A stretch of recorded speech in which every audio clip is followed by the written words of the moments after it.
आई उन सबको एकजा किया जाए तो उसमें 63 FIR लॉन्च हुई है, 63 FIR लॉन्च हुई है और 18 लोगों पे NSA भी लगा और 287 लोगों चार्जशीटेड भी हुए।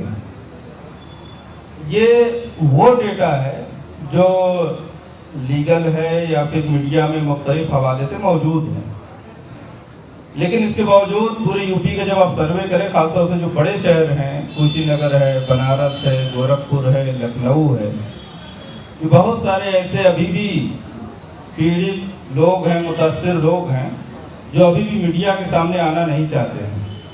अभी हमारे कल एक साथी बता रहे थे कि उन्होंने बनारस का जो एक बहुत ही मुतासिर इलाका रहा आपका बजरडीहा लोहता, वहाँ जो डेथ हुई थी, वहाँ बात करने के लिए बहुत सारे डेटा पर जब उन लोगों से बात करने की कोशिश की गई तो अब भी डरे हुए हैं, अभी भी बात करने को राजी नहीं है। इसी तरीके से कुशीनगर आप जाएं तो कुशीनगर का ज़्यादातर डेटा अभी पब्लिक डोमेन में नहीं आया है। वो लोग नहीं चाहते कि इस पर डिस्कस हो, इस पर कुछ बातचीत हो, इसलिए कि जिस दिन किसी की तरफ से कोई न्यूज़ आती है पुलिस दूसरे दिन उन तक पहुँच जाती है। तो ये जो फोक दो की राजनीति की शुरुआत हुई थी और पुलिस का जो इतना विकराल चेहरा सामने आ रहा है, आप ये देखिए कि इसका चेहरा जो हमारे सामने जो डॉक्यूमेंट की शक्ल में वो तो है, लेकिन इससे कहीं ज़्यादा बड़ा चेहरा जो अंदर है, जो अभी तक सामने आ नहीं पाया है। लोग डरे हुए हैं, बताना नहीं चाहते हैं, शेयर करना नहीं चाहते हैं। और सिर्फ ये आम आदमी की बात नहीं है, मैं चूँकि हमारे सामने हमारे मीडिया के साथी बैठे हुए हैं, कई सारे मीडिया के हमारे साथी जब इस सब न्यूज़ को कवर कर रहे हैं तो पुलिस उनको जो है उनके पीछे चलती चली आ रही है। उनको फ़ोन को टेप करना, उनको जो है मुख्तलिफ कॉल्स के ज़रिए से उनको हरासमेंट करना, उनको जो है एक तरीके से मेंटली टॉर्चर करने की कोशिश करना, ये मीडिया के साथियों के सिलसिले में ये बात। दूसरी तरफ में हमारे साथ मौजूद है यहाँ कि जुडिशरी का भी एक चेहरा वहाँ नज़र आता है। जब पहली बार जब जो मुलजिम थे प्रोड्यूस किए गए जिसमें सर्वी को आना था, तो कोर्ट का माहौल ख़राब करने के लिए 150 से 200 ऐसे काले कोर्ट में लोग वो आकर नाराबाजी करने लगे। वो जो है जो उनके लिए खड़े थे उनको अपनी जान बचाकर वहाँ से पीछे के दरवाजे से निकलना पड़ा। तो ये जो एक पूरा नैरेटिव बिल्डअप किया गया, एक जो मेंटेलिटी जो है खड़ा की गई, वो हम सब के लिए काबिल गौर है। इससे आगे की चीज़ देखिए कि इसमें उसमें देखिए कि एक ही फर्द पे 4-4, 5-5, 6-6, 7-7, 10-10 FIR हो रही है। हम जैसे लोगों के लिए अगर जमानत हो भी जाती है तो 5 लोगों के लिए 10 जमानतगीर अरेंज करना मुश्किल है। कि एक आम आदमी के लिए किस तरीके से जो जमानतगीर हम मैनेज कर पाएंगे या वो शख्स मैनेज कर पाएगा। तो ये जो पूरी आप देख रहे हैं कि एक विशेष वर्ग और सा लगता है जिसे जाति नफरत हो, जाति दुश्मनी हो, उस बुनियाद पर जो है टारगेट किया जा रहा है। तो ये जो पूरा माहौल खराब करने की कोशिश की गई, एक दूसरे से मुनाफरत करने की कोशिश की गई, मीडिया को भी किसी तरीके से जो हरास करने की कोशिश की गई, जुडिशरी में जो लोग जो है इंसाफ के लिए काम कर रहे हैं उनको भी हरास करने के लिए कोशिश की गई। ये तमाम जो समाज का जो ताना बाना बन रहा है, ये हम सब के लिए सोचने का विषय है। हम सब के लिए जो है ये बहुत खतरनाक चीज़ है, समाज के लिए भी खतरनाक चीज़ है। आइंदा बहुत सारी बातें हमारे सर रखेंगे, बस ये चंद बातें थी आपके साथ। बहुत बहुत शुक्रिया।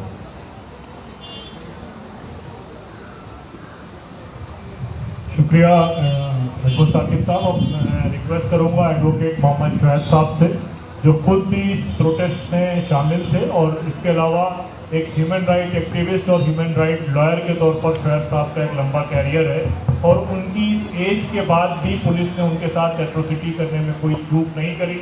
उनको गिरफ्तार किया गया, जेल भेजा गया, परेशान किया गया, और लखनऊ के प्रोटेस्ट से आपको अरेस्ट किया गया, कई दिन आप जेल में रहे। तो और उसके बाद भी आप उन केसेस को हैंडल भी कर रहे हैं और उनके मुकदमों को भी देख रहे हैं। तो मैं रिक्वेस्ट करूंगा रिहाई मंच के प्रेसिडेंट एडवोकेट मोहम्मद शुएब साहब। मुझे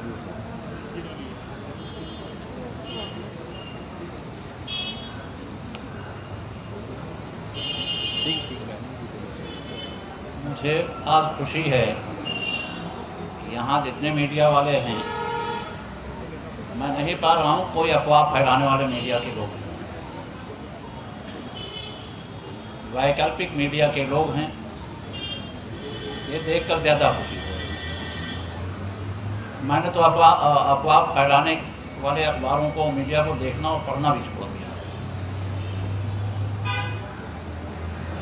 बात CAA और NRC की चल रही है। CAA है क्या? ये बात फैलाई गई सरकार की तरफ से कि ये अमेंडमेंट एक्ट सिटीजनशिप का इसलिए लाया गया है कि हिंदुओं को नागरिकता दी जाएगी जो NRC में अपनी नागरिकता नहीं साबित कर पाएंगे।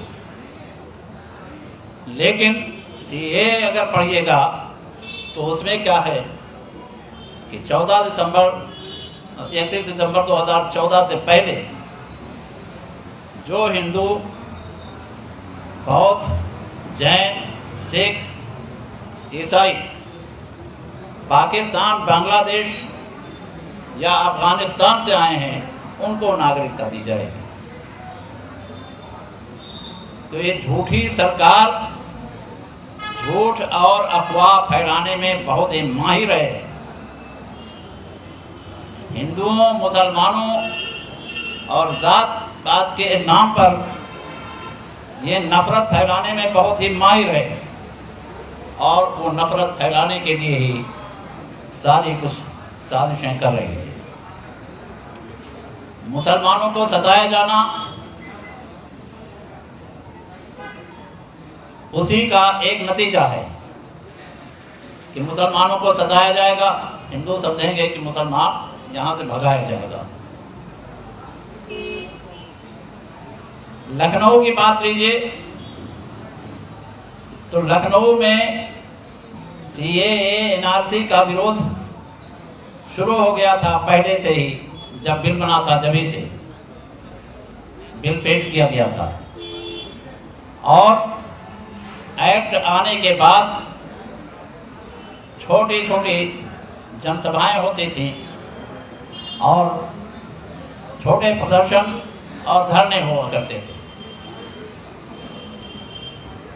मैं जानता हूं कि पुलिस के हथकंडे क्या होते हैं, पहले भी जानता था।